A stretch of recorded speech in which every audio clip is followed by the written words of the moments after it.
All right. Thank you. For both of you, and for those who are watching, and especially those who will be watching later.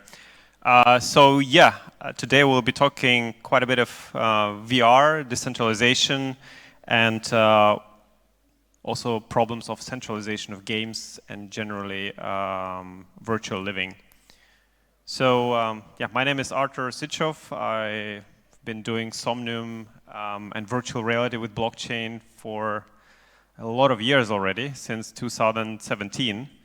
And I guess from all this text, which I don't know why I put there, you can basically remember that I'm a VR geek. I love VR. I spend a lot of times in VR. And I also love blockchain and decentralization. I've been building products both in blockchain and VR for a long time, both hardware and software. And I am active advisor and board member in several VR startups, so really breathe and live VR. But today I want to talk a little bit about centralized gaming and centralized virtual economies. There is a lot of problems with that, and unfortunately the problem is getting bigger and bigger. And maybe before I go into what is exactly the problem, I'll tell you a story which happened to me and taught me quite a difficult lesson, let's say. In the early 2000s, I've been playing a game called Ultima Online, which was one of the first, if not the first, MMORPG games on the internet, where you were able to communicate with other players, exchange value, buy things, sell things from other players, and it was all happening in the real time online. And I've been playing this game a lot. Probably my parents will tell you that I've played it too much. But it took me years. I've gathered some wealth, online wealth, buying things, selling things, earning things. And then one day I came to my computer. I wanted to log in to my account in Ultima Online. And I was greeted with a message that was blocked. I didn't know why. I didn't do nothing wrong. I had no idea.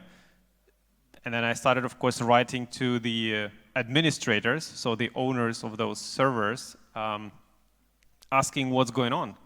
And it took probably 2 months for me to finally find out that someone from the similar IP address that I had committed some kind of bad behavior in that game. And they just banned the whole IP address and all the accounts who were using that IP address. And then I told them, oh, great, at least now we know the problem. Please unban me. And they said, no. And that for me was a pretty cold shower, because I've spent years collecting those items, friendships and items and everything. And then just in a second, it was gone. So I started all over, of course, with help of the friends and stuff. But that was and still is in my mind as an example. So what is the problem with centralized gaming systems? You really don't own anything. You basically own nothing in those games. Whether you play mobile games on your mobile phone and buy some coins, or you play, Fortnite or whatever, you really own nothing, and you rely on those centralized entities to grant you access and permissions. I don't even go to terms and conditions, because it's another horror story, but even without those terms and conditions, you own nothing. And at any point of time, it can be taken away from you. Of course, you're also forced to buy centralized currencies, which are virtual, non-existent centralized currencies, which in 100% of the times work only in that specific game. It doesn't work anywhere else, and you buy them. And in 99% of the time, you can't even sell them. You just buy them and buy some goods for those. But if you have some leftovers, you cannot use them. So you really just spend money. It's a one-way direction money spending thing. Of course, on top of all of that, you have payment providers which take significant cuts from every transaction. So you end up paying the company something, and then the company pays other providers, and there are a bunch of them behind the closed doors. They pay them a lot of money as well. And in case you're a creator trying to earn the living on that platform, you get at very best, maybe 60%, but most of the time you get 50 and less % for what you have sold your items for or your experiences for. And that, of course, is a problem as well. And those companies, they control closed ecosystems. So even if you sell something and you are able to earn those virtual coins on those platforms, you are still bound to their terms and conditions, and you have to wait for them to allow you to withdraw those coins. So you go and say, okay, I want to withdraw. There's pending transaction, and you don't know. It takes them sometimes days, sometimes weeks, and sometimes they even decline for you to withdraw. That happens, and that's a problem. So you are in a full mercy of those platforms and those centralized silos. Now, the problem, if you think about it, if we talk about virtual worlds, right? What is a virtual society? We want to, with virtual worlds, we want to replicate the real world, but also enhance it. We want to be connected. We want to talk to each other. We want to transact with each other. We want to make friends. We also want to make business. Because more and more people are going online, more and more people are playing online games, but also living online lives on the internet, and especially in virtual reality, because it's very real and it actually is very immersive. But here you have an example. You have 70+ countries with payment method restrictions. So you can't buy or sell things effectively in those platforms. You can't transact with those people effectively if you use one game in one country. So the user in US will have a very different experience than the user in Brazil or user in Europe, and they will have different capabilities. That all is fractionalizing the experience. And again, because you're in a mercy of those platforms in a centralized hands. As I said before, average 30 to 50% platform fees on all transactions, and if you try to make a living in virtual world, it's a problem for a creator to pay so much tax, let's call it, to those platforms. Now, of course, you own nothing means that if game shuts down, you get nothing out of it. So my account was banned. I get, at best, good memories. But sometimes even those memories are vanished because now I cannot get into the in my account and check what was my achievement and things like that. And it's estimated that more than 450 million in-player assets have been lost to just game shutdowns without any consequences. The game goes bust and all your assets are gone. And of course, after all of that, tens of thousands of hours of gameplay and work are lost forever, which is not ideal. Now, the good thing is we're on a Ethereum conference. There is a solution for that. And we at Somnium, and you'll see later, we do use blockchain to solve those problems. Now, does blockchain solve 100% of the problems? No. But it actually gives a good foundation to start building on top of that for gaming companies or for virtual societies to actually make it in a much better and effective way. So with blockchain, of course, you have all that assets are verified and transparent. Now, what does it mean? In reality, it means that any creator or any purchaser can actually look at the asset and verify who created this asset, when it was created, and who is the original owner. Because in games, not only have a problem of centralized entities, but you also have a problem of theft. Some users will copy other users, create the same model, and try to sell it under their name. It's easier in real life to control that, much harder online, because there are so many other copycats. With blockchain, you can solve it, because if you are a bar, it's just one click away, you verify who is the creator, that's it. The smart contracts, they do verify and enforce the ownership rights. And that means that you can hard code some rules into the smart contract, and no one, even the platform creator, cannot go around those rules. Meaning, if we have hard coded in Somnium that we take 5% from every transaction, that is it. We cannot change it. And if we would want to change that, we would have to rewrite the whole smart contract, redeploy those things, and of course users will see it. They will have an option to opt out or not opt in into that new contract. They can still use the old one. No central authority can revoke access. When items are moving from one user to another, and the platform is intermediary. The platform never owns your item, never owns your tokens, your money. That basically evaporates the ability for a platform to control you, because it's between the user and another user, and the platform is just the platform. The true word of the platform is enabler, right? It enables you to transact, but all other people can transact among each other. And of course, most important part, if we talk about blockchain, all the assets and the earnings, whether it's ERC20 token or something else, or you bought something in a game, they stay intact in your wallet, even if the server shut down. Now, we'll come to some problems about that later. It's not all pink, as I said, as it sounds, but it's a very good step towards the right future.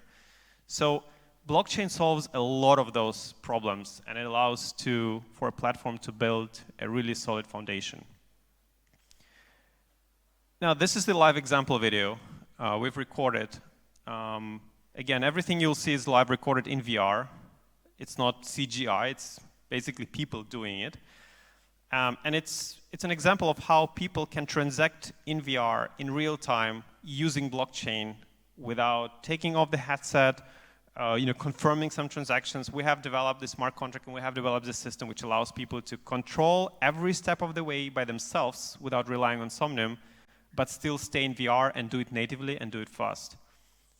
As you see, we use Ethereum as the main layer for some assets. We also use Polygon for many transactions, and our utility token Cube, but it could be any other utility token if you build another game. So let's have a look at the video.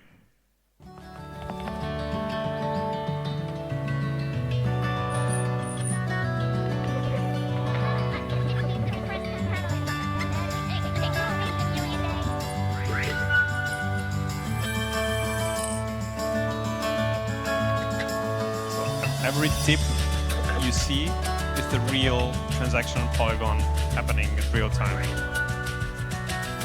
And another one.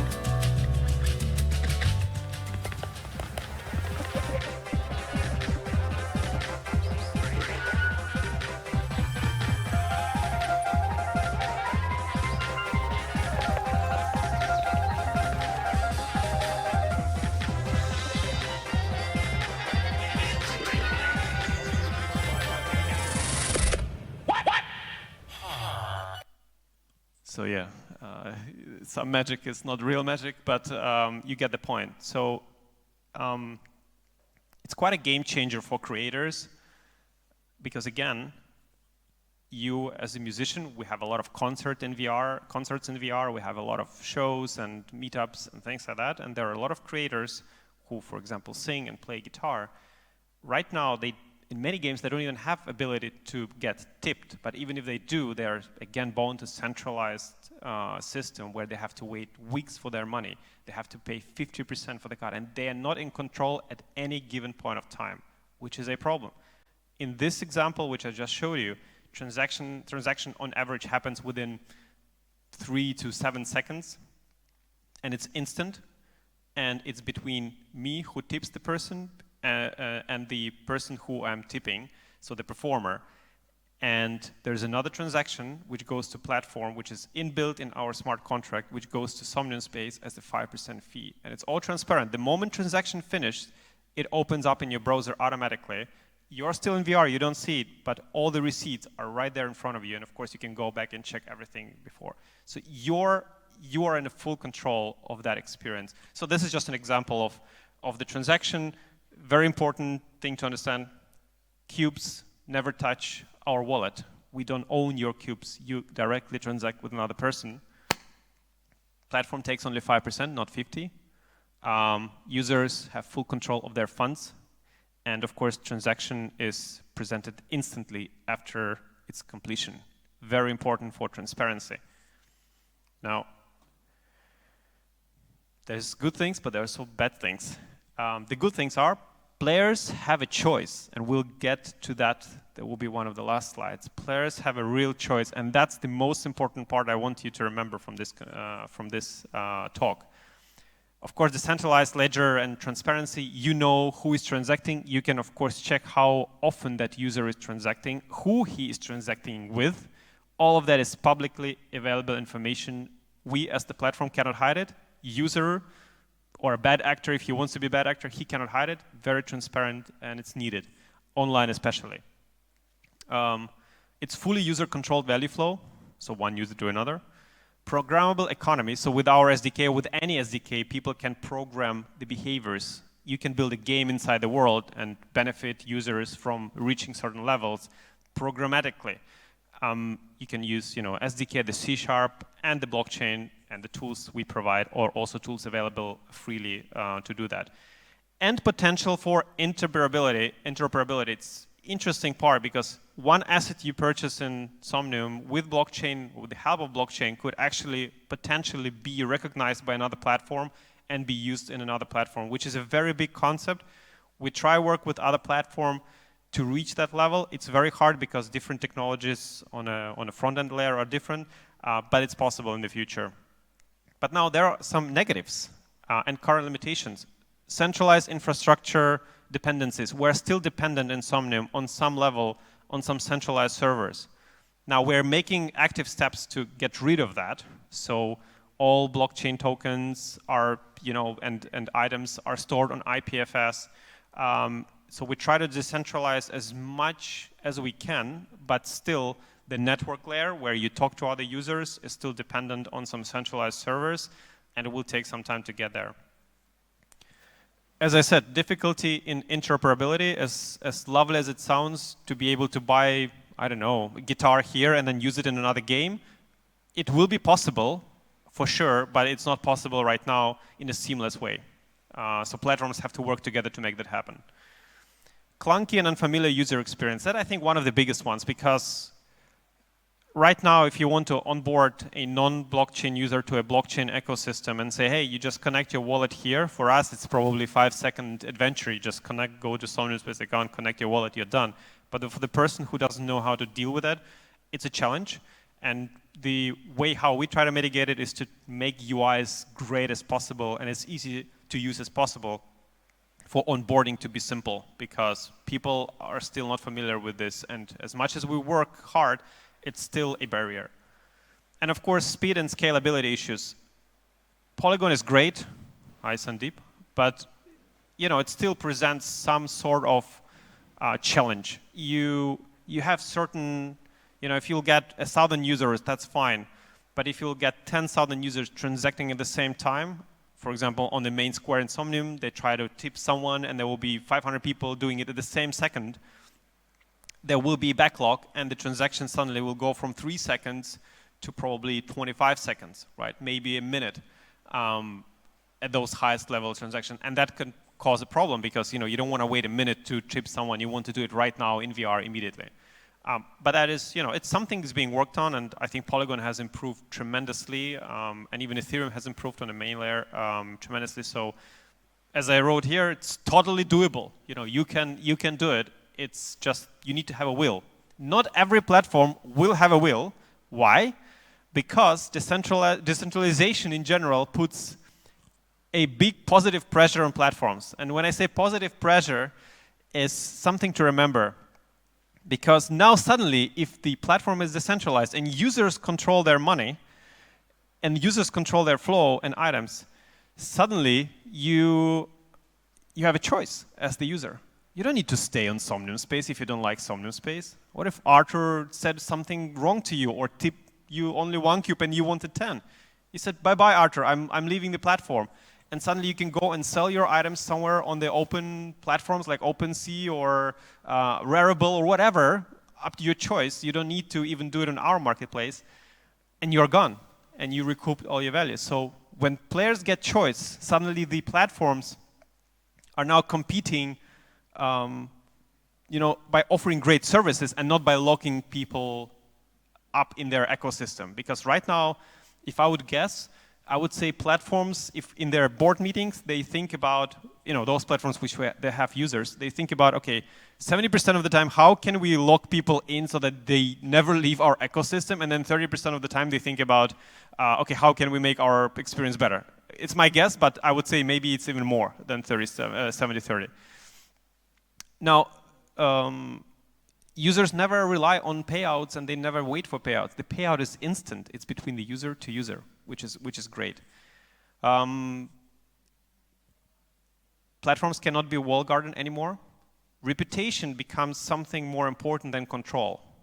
Bad actors, they can really get easily abandoned. So if the platform screws up for some reason, I mean, I hear the stories for other platforms every day from users. They come to us and they complain and they say, oh my God, I do like this and blah, blah, blah. It's horrible what they did. They had this SDK, they promised us the support for this feature and then they cut this support and they just didn't explain anything. And I was building for years my worlds. And I say, why do you go there then? Why don't you leave? Yeah, because all my items and all my friends and all my buildings are there. I cannot leave. That's the story every time I hear on a daily basis.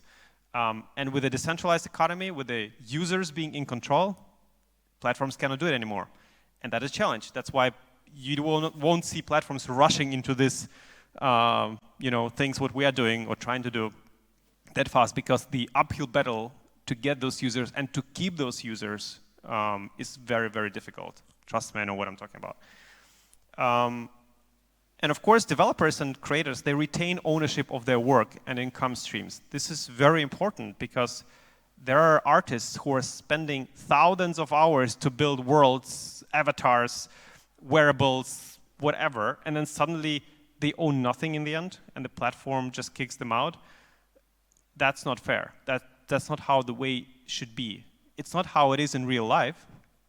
If you build something, if you create something great and you're recognized, most of the time you retain your rights. I know music industry is a little bit tricky, but they can do better. And of course, transparent metrics on chain. Again, every time you can click and you can see what's happening there. And I will finish with the last video. Is you can, with decentralized economy, you can buy almost anything. Sometimes even love. I don't encourage it. I'm just saying it's possible. Oh, look. Just want to try something because this Here's some love. Love. I can't grab it. Why can't I grab the love? Bet you can buy it. Ah!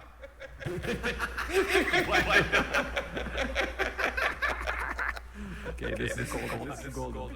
Why can't I grab the love? But you can buy it. That without a context sounds very dirty, but... Well, it's only 8 cubes. Pretty cheap. Pretty cheap.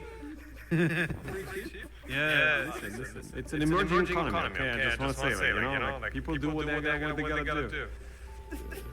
So now he put the transaction in, and the transaction is happening on the blockchain. He's waiting. But you didn't know that, did you? Ah! In some countries, this amount of money which we pay for this love is for the 2 days of budget, eating and feeding and stuff like that, you know what I mean? So, if we get to a point where we can order takeaway for cubes. So you see around about 7 seconds, the item is coming to the user, he bought it. All you need is love. Love is all you need. Oh, look, you got it. Fuck you guys, I got love. So that's basically the message, but yeah, he purchased it and he was very excited about it. So thank you, and in case you have any questions, I'll be happily answering your questions. Thank you.